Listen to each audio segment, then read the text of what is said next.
Break के बाद एक बार फिर से आप सभी का स्वागत है। प्राइम एजेंडा देख रहे हैं आप, और प्राइम एजेंडा में हम चर्चा ये कर रहे हैं कि जो सुविधा की सियासत है ये देश को किस रास्ते पर ले जाएगी। हमारे साथ कई खास मेहमान हैं। हमारे साथ राजनीतिक विश्लेषक डॉक्टर ख्वाजा इफ्तिकार चौधरी साहब इस डिबेट में जुड़ चुके हैं। लेकिन चूंकि अश्वनी जी के पास समय कम है, उन्हें किसी कार्यक्रम में जाना है, इसलिए हम सीधे एक सवाल लेकर अश्वनी जी के पास चलते हैं। ऐतराज ये आ रहा था अश्वनी उपाध्याय जी नोमानी साहब की तरफ से, शहजाद पूनावाला की तरफ से, कि जो मूल सवाल आपसे किया गया था कि भारत माता की जय और जय हिंद में फर्क क्या है, इस बात का उत्तर आपने नहीं दिया। इस सवाल का जवाब दे दीजिए सर।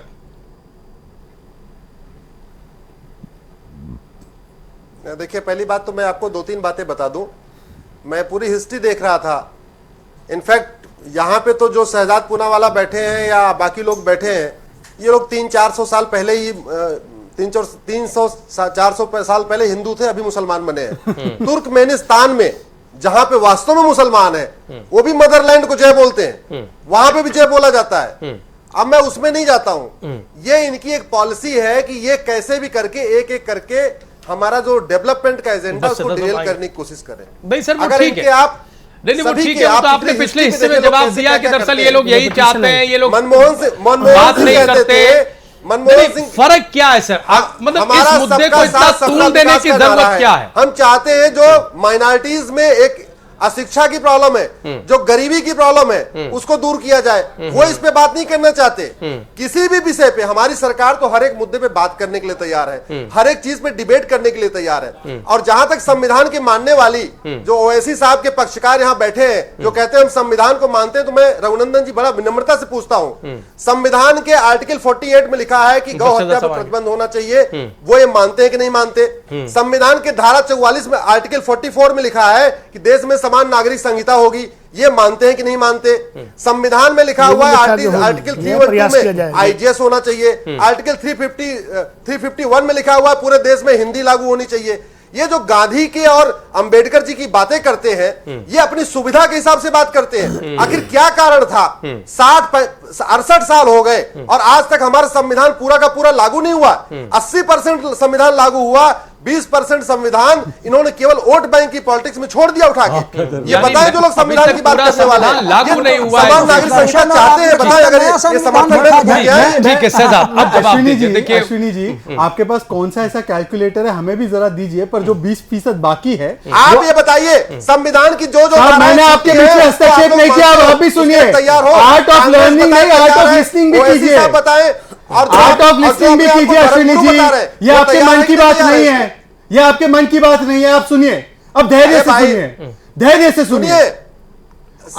आपने तो ये भी कह दिया, अरे आप भी मानते हो। अश्वनी जी, अब सुन लीजिए सर, आपको जाना है, सुन लीजिए, जवाब ले लीजिए सर, जवाब ले लीजिए। संविधान पूरा नहीं लागू हो पाया, ठीक है, जवाब ले लीजिए, अपनी बात का जवाब ले लीजिए और हमें डिबेट आगे बढ़ाने दीजिए। अपनी बात का सर जवाब ले लीजिए और डिबेट आगे बढ़ाने दीजिए। शहजाद बोलिए, अपनी सुविधा के हिसाब से संविधान को लागू। ठीक है अश्वनी जी, होगा छोटा जवाब सुनिए, फिर हम आगे चलते हैं। हाँ, अरे साहब, 6 साल वाजपेयी जी की सरकार थी, अब 2 साल से आपकी, आप लागू कर दीजिए पूरा, आपको जो लागू करना है। अब बातें मत सुनाइए, कौन सा कैलकुलेटर लेकर आए। मुझे एक बात बताइए, आपने फिर भी जवाब नहीं दिया। आप बताइए, आप सहमत हैं? आप समान नागरिक संहिता में सहमत हैं? अपनी राय बताइए ना। ठीक है सर, हमको सहमत है, सहमति कर लें। अरे साहब, अरे अश्विनी जी, आपको शायद ये नहीं पता, जो कॉन्स्टिट्यूएंट असेंबली ने इसको डाला है, इस प्रावधान को कॉन्स्टिट्यूशन में, उसमें हमारे नेहरू जी बैठते थे, आपके कोई लोग वहां पे थे नहीं। तो आप हमसे मत लॉयल्टी टेस्ट लीजिए बार बार में। और मैं आपसे एक सवाल पूछ रहा हूँ, तो अरे लागू क्यों नहीं किया? ये तो मैं पूछ रहा हूँ, क्यों नहीं लागू किया? हम अरे साहब, बनाया, फिर तो वहीं अटक कांग्रेस ये बताए। मैं आपको बताता हूँ क्यों नहीं लागू किए। मैं आपको बता देता हूँ, हालांकि ये डिबेट नहीं है। हमने इसलिए लागू नहीं किया क्योंकि आपकी जो, जहां से आपकी विरासत आती है, हिंदू महासभा, हिंदू जनसंघ, जब हम लोग हिंदू कानून में रिफॉर्म लाने की कोशिश कर रहे थे, उसको यूनिफॉर्म बनाने की कोशिश कर रहे थे, तो नेहरू को गाली देने वाली सबसे ज्यादा हिंदू जनसंघ थी, तो आपने उसको रोका। और आपकी देखा देखी तमाम दूसरे लोगों ने रोका। अब आप हमारी बात सुन लीजिए, हमारे सवाल भी ले लीजिए। क्यों ला रहे थे आप इंडियन मैरिज एक्ट? साहब सवाल, आप इंडियन मैरिज एक्ट लाते हैं ना। आप हिंदू मैरिज एक्ट लाओगे, क्रिश्चियन मैरिज एक्ट लाओगे, मुस्लिम मैरिज एक्ट लाओगे। डिबेट की बहुत दूसरी तरफ चली जाएगी। हम तो बयानों पर चर्चा कर रहे हैं कि बयान किसका भला कर रहा है, लेकिन हम तो संविधान का निर्माण और फिर उसमें अश्विनी सर, जी, बस ठीक है सर, आप अश्विनी 20 जी, सेकंड में पूरा करिए, जो- जवाब दीजिए, फिर हम जो डॉक्टर साहब के पैमाने पास आप जाएं। दूसरों पे लागू करते कि वो बोले नहीं बीच में, वो आप खुद नहीं फॉलो करते, और यही आपकी डबल स्टैंडर्ड और हिपोक्रेसी है। आपने अलगाववादी का आरोप मेरी पार्टी पे लगाया। अब जरा देख लीजिए सज्जाद लोन मेरी को, कोई हिपोक्रेसी नहीं है। मेरा निवेदन ये है कि जो लोग impossible है संविधान इसके की साथ दुहाई debate दे रहे हैं वो ये बताएं कि जो 20% साहब, ऐसे संविधान नहीं बचा है, चल उसको सकती है तैयार है ठीक कि है नहीं अश्विनी जी, साहब ऐसे उसकी- डिबेट नहीं चल नहीं है। सकती है। अश्विनी जी, आप इनका माइक लो कराइए। ठीक है, हाँ बस संक्षेप में पूरा करिए। सज्जाद लोन कौन है जिसको इन्होंने मंत्री बनाया? अफजल गुरु के चाहने वाली पार्टी कौन सी है जिसके साथ इन्होंने सरकार बनाई? तो ये आरोप हम पे ना लगाए, पहली बात। आज डिबेट है भारत माता की जय। उन्होंने फर्क नहीं बताया जय हिंद और भारत माता की जय का।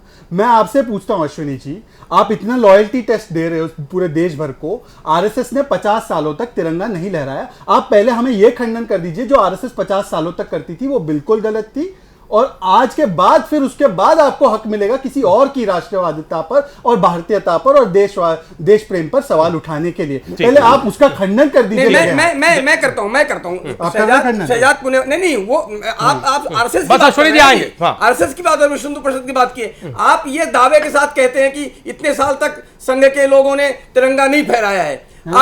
आपने अपने घर में 53 साल तक फहराया है? नहीं, कोई प्रमाण नहीं है इसका आपके पास। मैंने फहराया है। नहीं, मैं बताता हूँ आपको। 15 अगस्त और 26 जनवरी को 2005 तक सबको था हक, और उसके बाद हर रोज लगाने का हक था, और मैंने लगाया है। मेरा भाई भी पहनता है, हम भी पहनते हैं। क्या बात करते हैं? गलत कोट किया आपने। संघ ने 53 साल तक उनको दिखाइए जरा। नहीं, हम विद्यालय में जाते रहे, हम विद्यालय में तिरंगा नहीं फहराते रहे। आपने 18 जुलाई 1947 का लेख पढ़ा है गोलवालकर जी का, उसमें उन्होंने कहा कि हम तिरंगे को रिजेक्ट करते हैं। हमने नहीं कहा तिरंगे को रिजेक्ट करते हैं। गलत तथ्य नहीं, गलत तथ्य नहीं, वाले संविधान के जो बचे हुए लागू तैयार है कि नहीं है? नहीं, आप बताइए। हम विद्यालय में जाते रहे, विद्यालय में फहराते रहे, हम हर साल में जाते रहे, तिरंगा फहराते रहे। आप ये कैसे कह सकते? नहीं, आप ठीक, नोमानी साहब हो गया, मैं डॉक्टर साहब को ले आने दीजिए। मुख्यालय है उसकी बात हो रही है। ठीक है, आपने अपने घर में तिरंगा फहराया? अपने घर में तिरंगा फहराया आपने? अच्छा, मैं एक सवाल नहीं फहराया आपने? एक सवाल, एक छोटा सवाल, इसको इस प्रकार से नहीं कर सकते। एक छोटा सवाल, एक छोटा सवाल। फहराना अलग चीज है, विरोध करना अलग चीज है। ये तो मान ही नहीं रहे तिरंगा को राष्ट्रीय झंडा। ये बिल्कुल। तो आप में लिखा हुआ हम है। राष्ट्रीय झंडा मानते हैं ना जी, हम मानते हैं राष्ट्रीय झंडा। ठीक है, सभी मानते हैं राष्ट्रीय झंडा। ठीक, डॉक्टर ख्वाजा को ले आए हम इस चर्चा में सर। हम मान रहे हैं राष्ट्रीय झंडा। ठीक तो भगवा है, को ठीक है अश्विनी जी बने रहिएगा। झंडा मानते हैं। हो गया सर, हो गया। सांस्कृतिक झंडा है। नहीं, भारत माता की जय और जय हिंद में फर्क क्या है? भारत माता की जय न बोलना इस देश में मुद्दा है। अखंड ठीक ठीक, नहीं है। ठीक, अश्विनी अगर जी आप संविधान को मानते हो तो ठीक। बताओ संविधान को हम 100% मानते ठीक, हैं। अश्विनी जी आप ठीक है, ये हो गया। बताइए, अरे सर हो गया, थोड़ा संविधान आगे को आप बढ़ने सच-सच दीजिए। मानते हो कि नहीं गया, मानते हो गया, आगे बढ़ने नेहरू जी दीजिए। के डॉक्टर ख्वाजा संविधान, हमारे बीच हैं। अम्बेडकर जी के- मानते कि नहीं मानते? मानते ही नहीं है तो। ठीक ठीक ठीक ठीक, गोलवालकर ने डॉक्टर कहा ख्वाजा, मनुस्मृति लाओ, शहजाद हो गया, संविधान हटाओ। हो गया। क्या बात हम करते हो? ज्यादा देर तक टिके नहीं रह सकते। गोलवालकर ने ऐसा कुछ नहीं कहा है। आप गलत कोट मत पंचायत करिए। राज में कहा है, बिल्कुल मत करिए। ओ, तिवारी जी, हमें उन्होंने कभी नहीं कहा मनुस्मृति लाइए और ये अरे आपको डॉक्टर ज्ञान ख्वाजा, नहीं है। गलत बात। ठीक, आपको डॉक्टर ज्ञान ख्वाजा, गलत कोट ये जो हो रहा है सर, इसमें किसका भला है? हम 2 महीनों से तो सियासत पे ही घूम रहे हैं, और वो भी बयानों की सियासत। ये थमेगा, एक नया बयान आ जाएगा। ये सब यूपी चुनाव की गर्मी है, या आप इस देश की सियासत को सिर्फ बयान ही चला रहे हैं सर? देखो, ये 2014 में एक स्लोगन के साथ ये सरकार आई, सबका साथ सबका विकास। अलावा इसके सारी काम हो रहे हैं, सारी बातें हो रही हैं। आप बताइए कितना दुर्भाग्यपूर्ण है ये बात, कितनी बदकिस्मती की बात है कि 2016 में भारत के लोग, भारतीय लोग जो हैं आपस में एक दूसरे पर गद्दारी के चार्ज लगा रहे हैं, एक दूसरे पे को वफादारी के सर्टिफिकेट देने पड़ रहे हैं। हम इस मुल्क को कहाँ लेके जा रहे हैं? पहली बात। दूसरी बात ये है, जहाँ तक भारत माता की जय की बात है, देखिए इस पे कोई विवाद नहीं है। हम ज़बरदस्ती बहुत सी चीज़ों पे विवाद लाने की कोशिश कर रहे हैं। हिंदुस्तान में सब ज़ुबानें बोली जाती हैं, हिंदी हमारी राष्ट्रभाषा है, हम उसमें कहते हैं भारत माता की जय। जब हम उर्दू बोलते हैं तो हम कहते हैं ए मादरे वतन जिंदाबाद। ठीक है ना? ए मादरे वतन जिंदाबाद कहना और भारत माता की जय कहना, दोनों में कोई दिक्कत, कोई परेशानी नहीं है बिल्कुल भी, और ना इस पर कोई विवाद है। इस तरह के विवाद कभी वंदे मातरम को लेकर उठाए जाते हैं, कभी तिरंगे के फहराने को लेकर उठाए जाते हैं, कभी जो है अब ये आजकल ये नया फितना शुरू हो गया है, कभी गद्दारी के सिलसिले में। मैं एक बात मैंने पहले भी आपके यहाँ कही थी और इस बात को बड़ी सफाई से कहना चाहता हूँ। देखिए, जो गद्दारी का काम करता है, जो मुल्क के अंदर दंगा फैलाने का काम करता है, जो मुल्क को तोड़ने की बात करता है, जो मुल्क के संविधान के ख़िलाफ़ बात करता है, जो हमारे बीच में दिलों के अंदर जो है दरारें पैदा करने की बात करता है, वो हम में से नहीं है। वो कानून व्यवस्था का इशू है। उसको कानून व्यवस्था के लोग उसको देखें और जो उसके साथ में होना चाहिए उनको करना चाहिए। यहाँ तीसरी बात कहनी बहुत ज़रूरी है। देखिए, कई बार क्या होता है कि जब किसी बात को बड़े गुस्सीले अंदाज में, बड़े जज्बाती अंदाज में जब हम किसी चीज़ पे रिएक्ट करते हैं तो उसके मानी कहाँ से कहाँ निकल जाते हैं। वैसी साहब ने जो बयान दिया है जी, वो बयान जिस मिजाज में उन्होंने दिया, जिस जुबान में उन्होंने दिया कि मेरे कंधे पे अगर आप मेरे गर्दन पे मेरी तलवार रख दें, ये बात करने का ये तरीका नहीं है। अगर किसी चीज़ पे आपका इख्तिलाफ है, आपकी कोई राय दूसरी है, तो ये दौर जो है ये तर्क का दौर है, दलील का दौर है। आप अपनी बात को तर्क से रखिए और दूसरे को समझाने की कोशिश करिए। अश्वनी जी हमारे भाई हैं, मैं उनका भाई हूँ। हम एक दूसरे के साथ भाइयों की तरह बैठ के बातों को समझने और समझाने का हम काम करें, न कि हम बिल्कुल एकदम एक दूसरे के लिए तलवारें तान के खड़े हो जाए। ये तरीका गलत है। ये उन्होंने जो तरीका इख्तियार किया वो तरीका गलत है।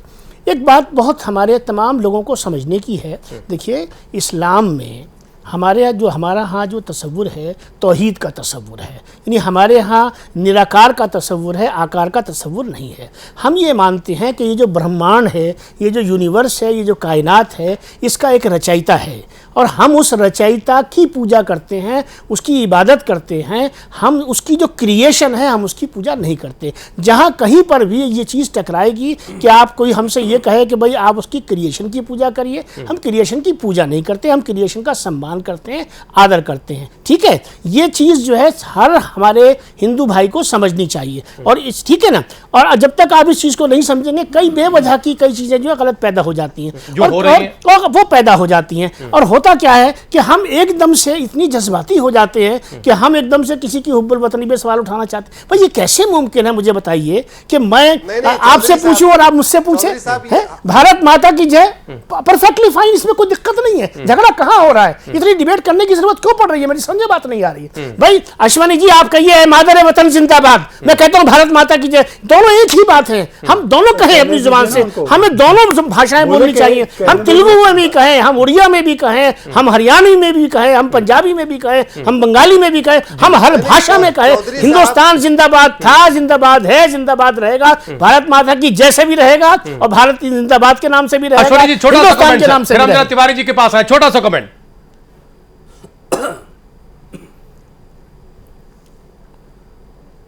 जी अश्वनी भाई बोलिए। हमसे जी बोलिए, आप जवाब देना चाह रहे हैं, दीजिए।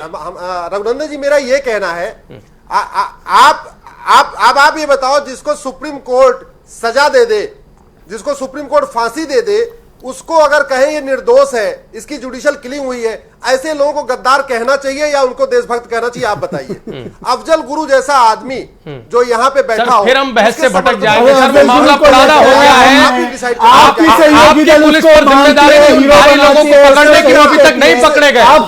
जेएनयू की रिपोर्ट आ गई कि बाहरी लोग नारा लगा रहे थे, हमारी बात का जवाब नहीं दिया। लोग एक सुर में कह रहे हैं कि वो बाहरी पकड़िए। देखिए अफजल गुरु गद्दार है, इसमें किसी को एतराज नहीं है। जब सुप्रीम कोर्ट ने एक बात कह दी, राजीव जी, अफजल गुरु को फांसी के तख्ते पर लाया एक लड़का और उसके समर्थन में आया कौन, और आज वो किसके साथ सरकार बना रहे हैं, अश्विनी जी को ज्ञान नहीं है। अश्विनी जी आपसे एक ही सवाल है, अश्विनी जी आपसे एक ही सवाल है, अश्विनी जी आपसे एक ही सवाल है, आपसे एक ही सवाल है, क्या आप कह सकते हैं मादरे वतन जिंदाबाद या भारत अम्मी की जय? और ओवैसी साहब से भी मेरा सवाल है, इंग्लिश में बोलता है इंडिया इज माय मदरलैंड, पर हिंदी में बोलने को क्या तकलीफ हो रही है तुम्हें? तो प्रॉब्लम ये है कि ये दोनों की नूरा कुश्ती है। एक के लिए अश्विनी जी आप चैनल पे कहिए मादर वतन जिंदाबाद, खत्म हो जाती है, जिंदाबाद।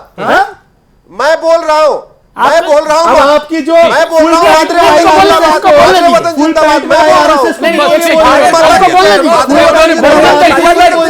आप बोलिए मादर वतन जिंदाबाद, बोलने में बहाना ढूंढ रहे हैं, उनको बोलने दीजिए। क्या दिक्कत है, बोलते रहे,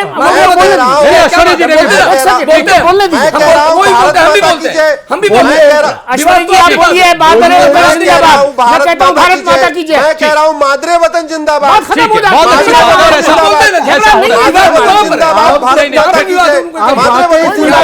है, आप वाकई फुल पैंट के काबिल हैं। तिवारी जी, जब ऐसी स्थिति इस डिबेट में है तो फिर देश में क्यों नहीं दिखाई देती सर? देखो ऐसा है कि दो विषय पर चर्चा शुरू हुई थी जब आपने शुरू की थी कि भारत का विकास और ये जो स्वाभिमान, दो विषय पर चले थे। तो ये जो राष्ट्रीय विकास है और राष्ट्रीय स्वाभिमान है, दोनों अलग अलग चीजें नहीं है, एक दूसरे से जुड़ी हुई चीजें हैं। अगर मैं 30 सेकंड लूंगा, केवल ज्यादा नहीं लूंगा मैं। जी। हमारे राजीव गांधी जी ने कहा था कि ऊपर से 100 रुपए चलते हैं तो नीचे 20 रुपए पहुंचते हैं। रुपए में अंतर हो सकता है शहजाद भाई, उसको हम 10 ही नहीं कह रहे, कहे थे, 10 ही जो भी कह रहे हैं, लेकिन वो 80 रुपए कहाँ गए? वो राष्ट्रीय स्वाभिमान के न होने के कारण वो बीच में गुम हो गए। ये जो राष्ट्रीय स्वाभिमान है जो मैं बात कर रहा हूँ, वो भारत माता की जैसे आता होगा, वो किसी भी स्लोगन से आता होगा, लेकिन वो अंदर जो राष्ट्रीय स्वाभिमान घुसता है उससे ईमानदारी आती है। और वो जो ईमानदारी है, तिवारी जी, इसका मतलब ये हुआ कि राष्ट्रीय विकास बिना राष्ट्रीय विकास राष्ट्रीय स्वाभिमान से जुड़ा है। नहीं सर, आप ये कह रहे हैं कि राष्ट्रीय विकास राष्ट्रीय स्वाभिमान से जुड़ा है जी, ये कह रहे हैं बिल्कुल। मतलब जिसमें राष्ट्रीय स्वाभिमान नहीं होगा वो विकास का भी पक्षधर नहीं है। विकास पूरा हो जाएगा। और ये भारत माता की जय और ये जेएनयू और रोहित वेमुला ये सब उससे जुड़े हुए हैं। जिसके अंदर देखो साजद भाई, जिसके अंदर राष्ट्रीय स्वाभिमान होगा वो भ्रष्टाचार मुक्त होगा, वो भ्रष्ट नहीं होगा, 100% भ्रष्ट नहीं होगा। जो राष्ट्रीय स्वाभिमान जिसके अंदर होगा वो भ्रष्ट नहीं। पीयूष जी सहमत है सर, इस नई डेफिनेशन से सहमत है पीयूष जी कि राष्ट्रीय स्वाभिमान राष्ट्रीय विकास से जुड़ा है? ये दोनों एक दूसरे के पूरक हैं, इन्हें एक दूसरे का दुश्मन न समझा जाए। लिहाजा सरकार या पार्टी अगर स्वाभिमान या राष्ट्रीयता या देशभक्ति की चर्चा ज्यादा कर रही है तो आप यही समझिए कि वो डेवलपमेंट की चर्चा कर रही है, उसी पर फोकस कर रही है। राजीव जी मुझे तिवारी जी बात कर रहे थे, बड़ी हंसी आ रही थी कि मतलब राष्ट्रीय स्वाभिमान हर को अपने राष्ट्र में स्वाभिमान होता है, देश में स्वाभिमान होता है, और जब समय आता है वो उसको बताता भी है। आप उसकी घुट्टी मत नहीं पिला सकते उसको। और स्वाभिमान को विकास अपने आप में एक है, जो विकास है जिसको आप जो है उत्पादन को किस तरह से आगे बढ़ाते हैं, उत्पादन जो बढ़ता है तो लोगों का किस तरह से कार्यक्रम लिए जाते हैं जो उनका करता है।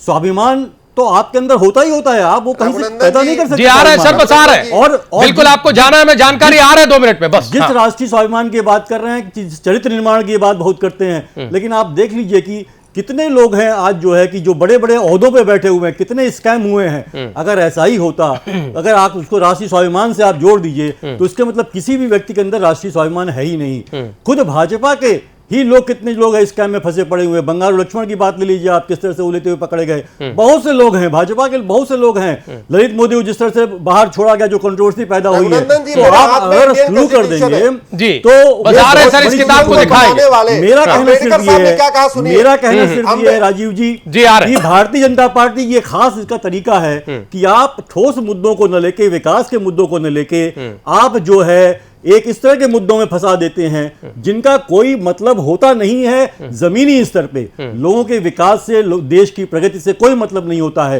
अब वो स्वाभिमान, एक स्वाभिमान ऐसी चीज है जिसकी बहुत डिबेट हो सकती है, आप कहीं तक नहीं पहुंच सकते उसको लेके। किस चीज को स्वाभिमान समझते हैं? जी हाँ, आप किसको समझते हैं? आपका देश प्रेम क्या है? राष्ट्रीयता क्या है? आप राष्ट्रीयता क्या है? बस अश्विनी जी आ रहे, सर आ रहे, बस आ रहे, एक सवाल लेने दीजिए, बस आ रहे। राष्ट्रीय स्वाभिमान तो क्या जब हमारे शहीद होते हैं बॉर्डर पे लोग और प्रधानमंत्री पाकिस्तान चले जाते हैं चाय पे चर्चा करने नवाज शरीफ की पोती की शादी में, तो राष्ट्रीय स्वाभिमान बढ़ा उससे? मुझे वो बता दे। देखो साजाद भाई, आया ना, मैं एक नागरिक के हेतु मैं कहता हूं कि जब आज तक देश में जितने प्रधानमंत्री हुए, जब लोग अपने अपने घरों में उत्सव मना रहे होते हैं, भारत के ये जो वर्तमान प्रधानमंत्री हैं, एकमात्र प्रधानमंत्री हैं, जब हम सब अपने घरों में उत्सव मना रहे होते हैं, उस समय वो प्रधानमंत्री सेनानियों के साथ में वहां उत्सव मनाते हैं। आपको 2 प्रधानमंत्री याद है जिन्होंने छाती पे गोलियां खाई? इसको देखिए, आपको याद है कौन प्रधानमंत्री उन्होंने छाती पे गोलियां खाई? मैं बताता हूँ आपको, मैं मैं इंदिरा जी के नाम पर कोई चर्चा नहीं करना चाह रहा था, लेकिन जो पैदा करोगे ये देखिए, ये राष्ट्रीय स्वाभिमान है, ये राष्ट्रीय स्वाभिमान। स्वाभिमान जो है अच्छी चीज है, अभिमान गलत है।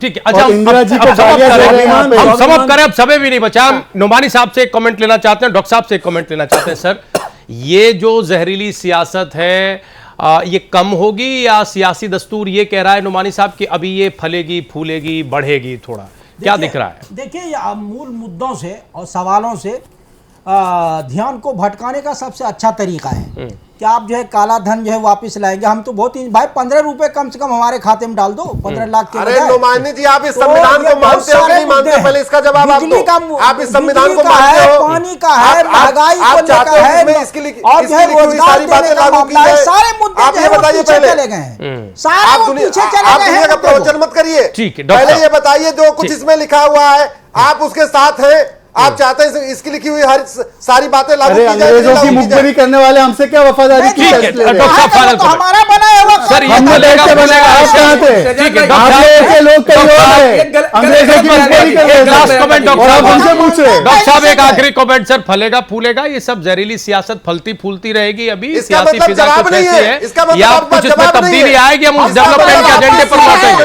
सामने ठीक है डॉक्टर साहब, कानून लिखना पड़ेगा। सुदर्शन जी ने इस- कहा इस- था जो इसी से संचालक दोगलापन मंडली जो है। ठीक है आप नोमानी साहब, लोगों हो का गया। दोगलापन इसी से सामने हो आता गया है सर, हो कि गया। एक बार कहते हैं मुझे संविधान पे भरोसा है, उसके बाद कहते हैं मैं लागू नहीं करना। ठीक है, डॉक्टर साहब, लास्ट आप कमेंट संविधान करें। का भरोसा करते हैं, ठीक है। इसी से दोगलापन जाहिर हो जाता है। पढ़ के बताइए RSS जी, वाला डॉक्टर कौन ख्वाजा, सा आप- है? सर, लास्ट नए नए कमेंट करें। मुसलमान बने हो तो प्याज खाने की जरूरत आपको है। ठीक है जैसे डॉक्टर आजाद साहब ख्वाजा ने का बताया लास्ट था। Comment sir. हाँ देखिए संविधान पे कोई चर्चा नहीं, सब संविधान को मानते हैं, सब मानते और 100% मानते हैं, और जो कुछ संविधान में है, जो कुछ डायरेक्टिव प्रिंसिपल्स में है, उसके लिए सरकार को प्रयास करने चाहिए, सरकार प्रयास करे, चीज़ें आगे बढ़ेंगी। इसके बारे में ये कहना चाहता हूँ। देखिए बड़ी विनम्रता के साथ आप तमाम पॉलिटिकल पार्टीज़ के लोगों से ये गुजारिश करना चाहता हूँ कि भाई इलेक्शन को जीतने और इलेक्शन को हारने या हराने के लिए इस तरह की चीज़ों का जो सहारा बार बार लिया जा रहा है, जिसके अंदर कहीं ना कहीं टूट पैदा हो रही है। उत्तर प्रदेश का इलेक्शन कहीं ना कहीं लोगों के दिमागों में घूम रहा है और उसी के इर्द गिर्द ये तमाम चीज़ें घूम रही हैं। आप देखेंगे